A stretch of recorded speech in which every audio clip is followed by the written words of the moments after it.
মায়ের দুধ খাওয়ানোর পরে শিশুর পেটে বাতাস জমে শিশুর এক ধরনের অস্বস্তিকর অনুভূতি তৈরি হয়। ঢেকুর তোলানো শিশুর এই অস্বস্তি দূর করে। এটি শিশুর বমি বমি ভাব রোধ করে এবং বিষম খাওয়ার ঝুঁকি কমায়।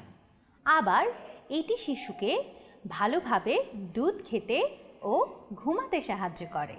এখন আমি আপনাদের দেখাবো কিভাবে শিশুদের ঢেকুর তোলাতে হয়। আমি একটা পুতুলের সাহায্যে আপনাদের করে দেখাচ্ছি।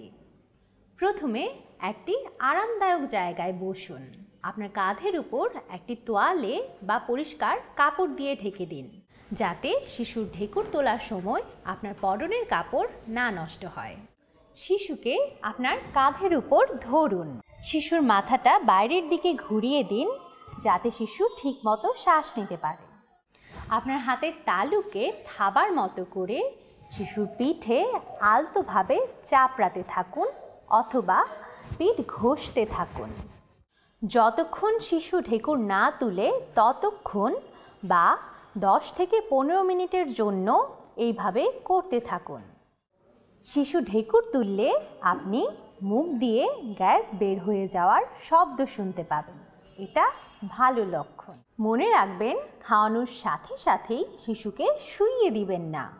প্রতিবার খাওয়ানোর পর শিশুকে ঢেকুর তোলানো তার জন্য একটা স্বাস্থ্যকর অভ্যাস।